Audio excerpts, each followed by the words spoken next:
ಅಂಜನ್ ಅಂತ music director, Ashwin ಅಂತ ನಮ್ಮ ಸಿನಿಮಾಟೋಗ್ರಾಫರ್, ಅವ್ರು ಗೀತಾಂಜಲಿ ಅಂತ ವರ್ಕ್ ಮಾಡ್ತಾ ಇದ್ದೀನಿ. ಇವತ್ತು ನಮ್ಮ ಪ್ರೊಡ್ಯೂಸರ್ ದಯೆ ಎಲ್ಲರ ಸಹಕಾರದಿಂದ ಸಿನಿಮಾ ಮುಹೂರ್ತ ಸ್ಟಾರ್ಟ್ ಆಗಿದೆ, ತುಂಬಾ ಚೆನ್ನಾಗಿ ಸ್ಟಾರ್ಟ್ ಆಗಿದೆ. ಈಗ ಸದ್ಯ ಮಾತಾಡಲಿಲ್ಲ ಸರ್, ನಾನು ವರ್ಕ್ ಮಾಡೋದೆಲ್ಲ ಡೆಬ್ಯೂ ಡೈರೆಕ್ಟರ್ ಜೊತೆಯಲ್ಲಿ. ಲಾಸ್ಟ್ ಸಿನಿಮಾ ಇದೇ ನಮ್ಮ ಶಾಂತಿ ಯೂನಿವರ್ಸಲ್ ಪ್ರೊಡಕ್ಷನ್ ಇಂದ ಈಗ ಇವತ್ತು ಸಂಜೆ ಒಂದು ಥಿಯೇಟರ್ ಲಾಂಚ್ ಇದೆ. ಶಿವಕುಮಾರ್ ಅಂತ ಡೈರೆಕ್ಟ್ರು, ಅವ್ರ ಜೊತೆ ಕೋ ಡೈರೆಕ್ಟರ್ ಆಗಿ ವರ್ಕ್ ಮಾಡಿದೆ. ಅದರಿಂದ ನಮ್ಮ ಕಲೆ ಮಾಸ್ಟರ್ ಅಂತ ಇದ್ದಾರೆ, ಈಗ ಸಿನಿಮಾ ಮಾಡ್ತಾ ಇದ್ದಾರೆ, ಅವ್ರ ಜೊತೆ ಅಸೋಸಿಯೇಟ್ ಆಗಿ ವರ್ಕ್ ಮಾಡಿದೆ.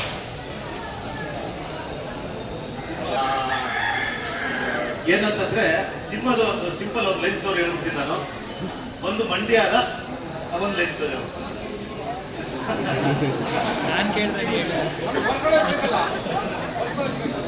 ಒಂದು ಮಂಡ್ಯದ 55 ವರ್ಷ 60 ವರ್ಷದ ಅನಕ್ಷರಸ್ಥ ಮಹಿಳೆ ತನ್ನ ಸಂಸಾರ ಕಾಪಾಡೋದಕ್ಕಾಗಿ ಹೋರಾಟ ಮಾಡೋ ಘಟನೆ mother. The complete Mandya backdrop ಅಲ್ಲಿ ನಡೆಯುತ್ತೆ. ಶ್ರುತಿ ಮೇಡಮ್ನ ನೀವೇನು ತಾಯಿಲಂತವ್ರು ಅಳೋದು ಕರೆಯೋದೆಲ್ಲ ನೋಡಿದ್ರಲ್ಲ, ಇದೆಲ್ಲ ಅದೆಲ್ಲ ಏನು ಇರೋದಿಲ್ಲ, ಅವ್ರನ್ನ ಬೇರೆ ರೂಪದಲ್ಲೇ ನೋಡ್ತೇವೆ. ಇನ್ನೊಂದು ರೂಪಾಯಿ ಇಲ್ಲ ಹೇಳ್ಸಲ್ಲ. ಈ ಸಿನಿಮಾ ಒಂದು ಫ್ಯಾಮಿಲಿ ಸುತ್ತ, ಒಂದು ಪಾತ್ರದ ಸುತ್ತ ನಡೀತಾ ಇರುತ್ತೆ. ಬೇರೆ ಒಂದು ಪಾತ್ರಗಳನ್ನಷ್ಟೆಲ್ಲ ಬಂದು ಆಡ್ ಆಗ್ತವೆ. ಇದರಲ್ಲಿ ಅಭಯ್ ಪುರಸ್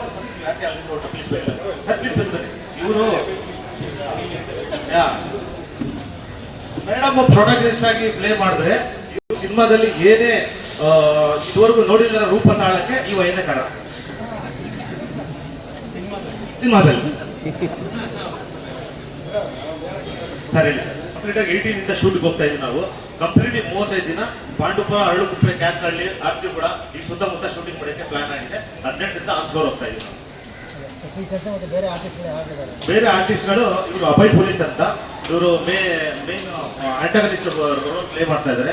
ಇವರು ಪ್ರಸನ್ನ ಶೆಟ್ಟಿ ಅಂತ ಶ್ರುತಿ ಮೇಡಮ್ನ ದೊಡ್ಡ ಮಗ ಆಗಿ ಪ್ಲೇ ಮಾಡ್ತಾ ಇದ್ದಾರೆ. ಇನ್ನು ಅವರು ಚಿರಂಜೀವಿ ಅಂತ ಅವ್ರ ಚಿಕ್ಕ ಮಗ. ಅವ್ರ ಸಿನಿಮಾದಲ್ಲಿ ಬೇರೆ ರೂಪನೇ ನೋಡ್ತೀರಾ, ಮಲ್ಲ ಅಂತ ಕ್ಯಾರೆಕ್ಟರ್ ಅದು, ಬೇರೆ ರೂಪ ನೋಡ್ತೀರಾ. ಬನ್ನಿ ಗೀತಾಂಜಲಿ, ಇವರು ಚಿರಂಜೀವಿ ಅವ್ರಿಗೆ ಪೇರಾಗಿ ಪ್ಲೇ ಮಾಡ್ತಾರೆ ರೋಲು.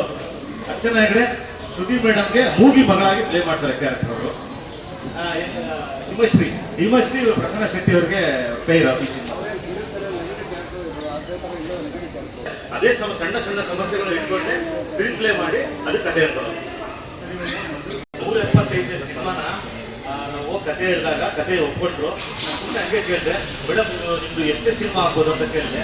ಅವ್ರ ಹತ್ರ ಒಂದು ಡೈರಿ ಇದೆ, ಅದಕ್ಕೊಂದು ಸೀಕ್ರೆಟ್ ಲಾಕ್ ಇದೆ, ಅದನ್ನ ಓಪನ್ ಮಾಡಿ ಅವರು ಅದನ್ನು ಓಪನ್ ಮಾಡಿ, ಡೈರೆಕ್ಟ್ರೆ ನಂದು ಈಗ 175 ಸಿನಿಮಾ ಆಗ್ತಾರೆ ಅಂದರು.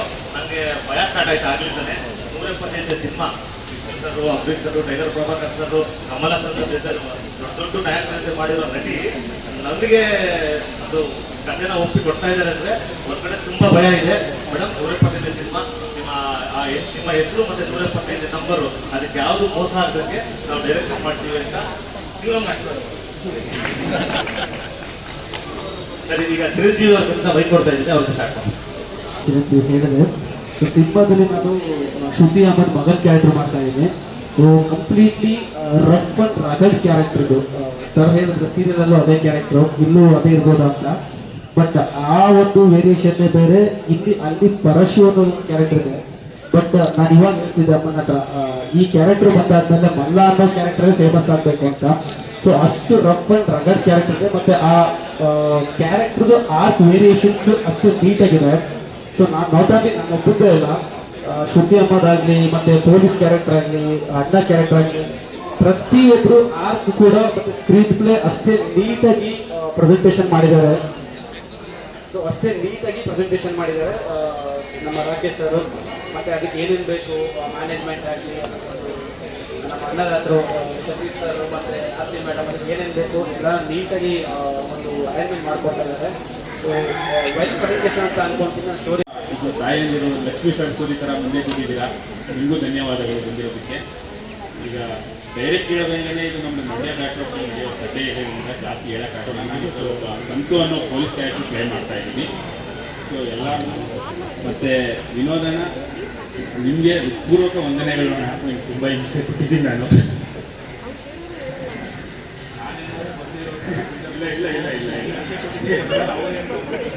ಥ್ಯಾಂಕ್ ಯು ವೆರಿ ಮಚ್ ನನಗೆ ಬಂದಿದ್ದಕ್ಕೆ.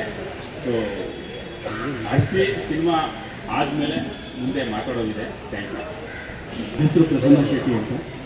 ಬೇಸಿಕಲಿ ನಾನೊಬ್ಬ ಥಿಯೇಟರ್ ಆರ್ಟಿಸ್ಟ್. ಸೆನ್ಸರಿ ಥಿಯೇಟರ್ ಅನ್ನೋ ಒಂದು ರಂಗತಂಡದಲ್ಲಿ ಕಳೆದ ಒಂದು 15 ವರ್ಷದಿಂದ ಆ್ಯಕ್ಟ್ ಮಾಡ್ತಾಯಿದ್ದೀನಿ.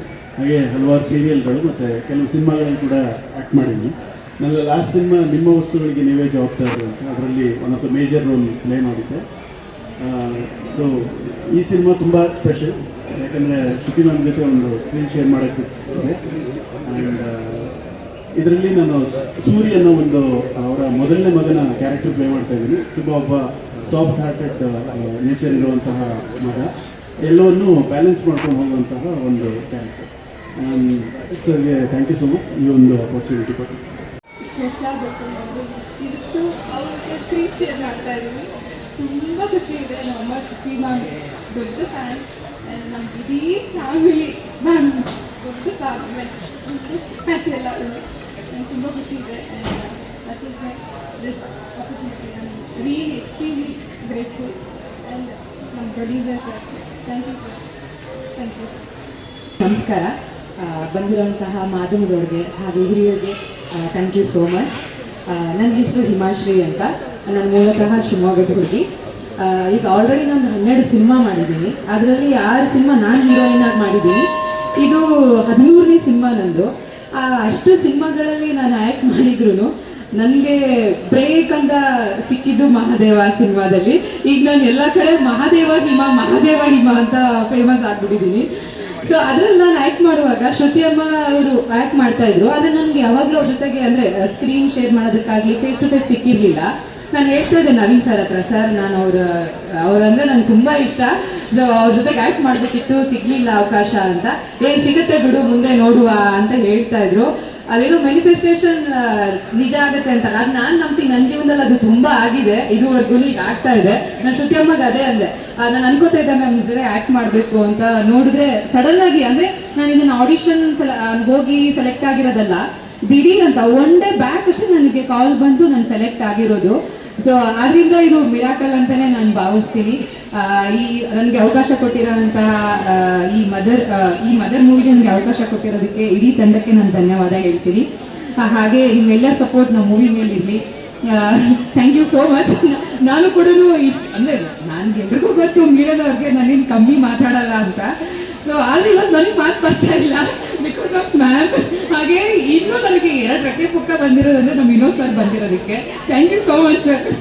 ನಾನು ತುಂಬ ಮಿಸ್ ಮಾಡ್ತಾ ಇದ್ದೆ ಅವರನ್ನು. ಥ್ಯಾಂಕ್ ಯು ಸರ್, ಅವ್ರನ್ನ ಕರೆಸಿದ್ದಕ್ಕೆ thank you sir, thank you. ಎಲ್ಲರಿಗೂ ನಮಸ್ಕಾರ. ನನ್ನ ಹೆಸರು ಅರ್ಚನಾ ಹೆಗಡೆ ಅಂತ.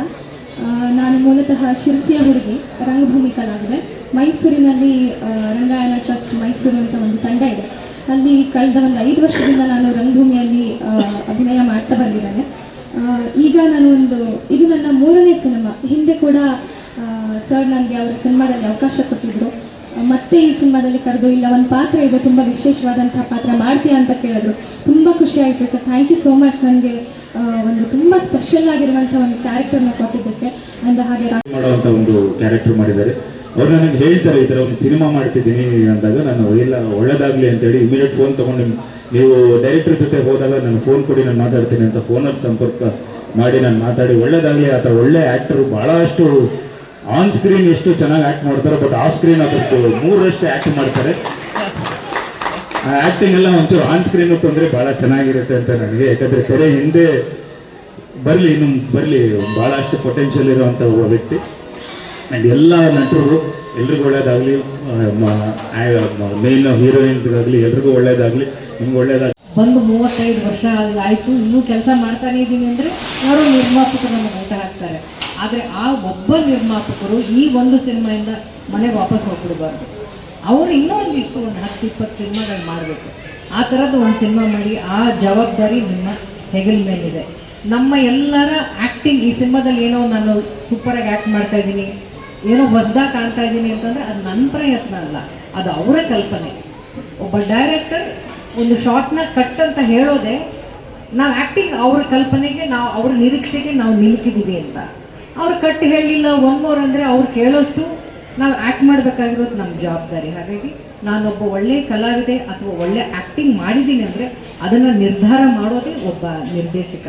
ಹಾಗಾಗಿ ನಿಮ್ಮ ಜವಾಬ್ದಾರಿ ಈ ಸಿನಿಮಾದಲ್ಲಿ ತುಂಬಾ ಇದೆ ಸರ್.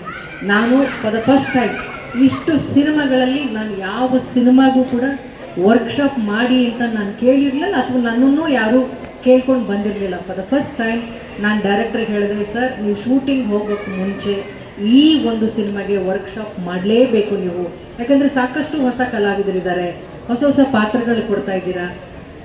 ಒಬ್ಬ ನಿರ್ಮಾಪಕನಿಗೆ ನಾವು ಎಷ್ಟು ಸಾಧ್ಯವೋ ಅಷ್ಟು ಹಾರ್ಡ್ ವರ್ಕ್ನ ನಾವು ಶೂಟಿಂಗ್ ಹೋಗೋಕ್ಕೆ ಮುಂಚೆ ಮಾಡೋಣ ಅಂತ ಕೇಳಿದ್ದೀನಿ.